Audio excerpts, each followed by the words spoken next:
Hey friends, have you ever tried to complete a game 100 and had to quit halfway because of the difficulty? In this video, we're going to talk about open world games that are really tough to finish. Games that present an unbelievable challenge to complete 100 and only the most dedicated gamers can conquer. Stay with us as we introduce you to these incredible and endless games. Open-world games aren't necessarily the same as third-person action-adventure games. There are a few that take place entirely inside vehicles, like SnowRunner. SnowRunner is one of the hardest open-world games to 100 complete. This game is challenging due to its harsh environmental conditions, such as deep snow, mud, and raging rivers.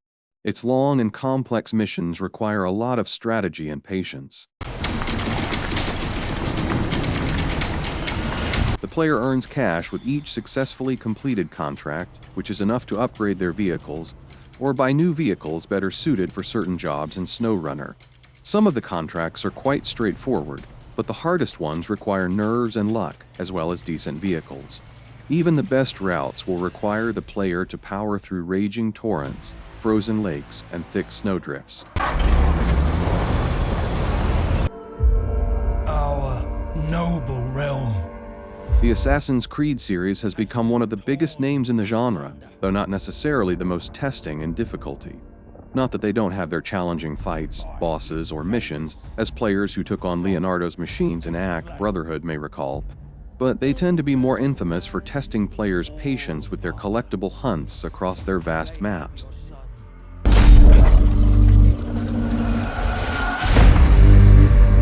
Assassin's Creed Valhalla tends to take the cake, as players must help Ivor find artifacts, open chests, and stack cairns across Dark Ages England. The former two aren't so tricky, but the latter requires mastering a stone-stacking game that's so frustrating that most players would rather fight the toughest legendary beasts in Valhalla. But if they want to get 100, they'll have to do them all. For only a god can kill a god. Everybody died. The Legend of Zelda, Breath of the Wild also gave players tons to do.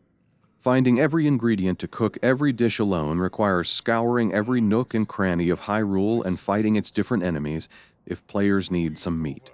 That's without getting into the golf minigame, paragliding challenges, and collecting Korok seeds, which gave the player a just reward. Its sequel, The Legend of Zelda, Tears of the Kingdom, simply doubled up on everything Bout offered. There were more dishes to cook, more enemies to fight, races to complete, and 1,000 Korok seeds to track down for a similarly pleasing reward. Only there were also new powers to master, which could help make wildly creative Zonai creations and craft new weapons, adding more for players to complete. But Link, I am not sure you'll be able to stop him. It's not enough to give players a time sink to make it hard. Otherwise, it would just be the longest game to complete. Grand Theft Auto Online via GA5 has a ton of stuff to track down. Though driving every car, performing every stunt, and completing its triathlon will feel like a breeze compared to beating the supply lines mission in Grand Theft Auto San Andreas.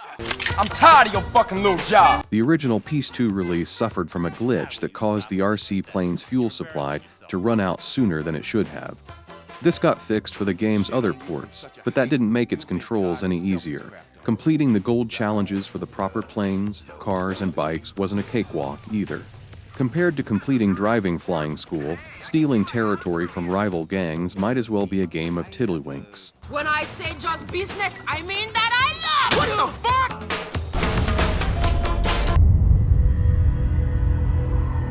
Out of all the Meg's games, Metal Gear Solid 5, The Phantom Pain is undeniably one of the easier ones. Players can either sneak deep into the heart of enemy territory without alerting anyone or kill everyone on sight and still get an S rank. The game allows nearly any and every tactic the player can think of to beat its missions. Completion is another matter, as the missions will often come with grueling side objectives. For example, beating Lingua Franca requires saving every POW. Completing it requires listening to their interrogations beforehand, which can be ruined by glitches. Egg soldiers can shoot the pals before their interrogation. That's without considering the Aring-like challenge of extracting every species of animal from the field, which tests the player's patience more than their skill. How and where? Well, that's up to you. No! Between the main campaign, side missions, combat challenges, and Predator challenges, the Batman Arkham games weren't a walk in the park to complete. But this spot goes to Batman Arkham Origins, as it has an issue with its Dark Knight system. They were essentially lists of combat, travel, detective, and Predator stunts players had to complete to earn extra XP and upgrades. It was simple enough for combat and travel, but the Predator list only works for the main campaign's Predator sections. If players beat the game without completing all its stunts in order, they'd either have to start a fresh campaign or play new game to give it another go. The only achievements with a lower tier ratio are beating I Am the Night mode, where dying once ends the game, and the now inaccessible multiplayer mode achievements. Hey! Follow me! I got him!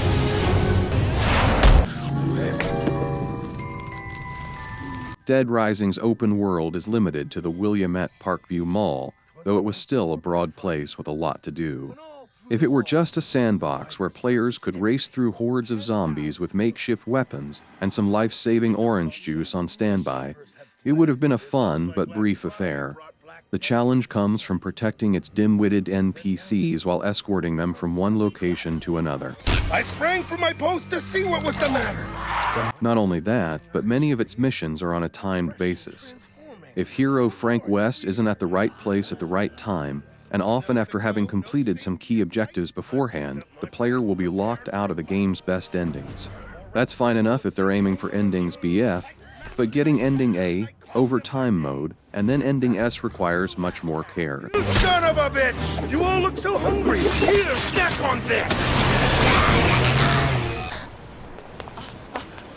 Aniki! When it comes to the hardest open-world games to complete, the discussion wouldn't be complete without at least one Yakuza game being mentioned.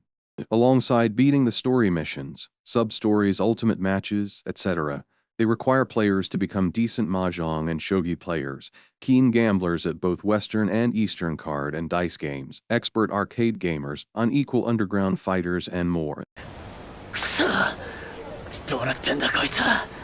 The original Western release of Yakuza 3 wasn't so bad as, due to time constraints, most of its minigames were removed.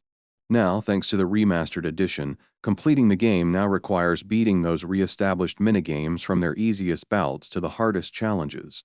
Beating all the billiards games in expert mode with its wonky physics could potentially be enough to put completionists off for good. 腰抜けのおっさんのパンチは痛かったか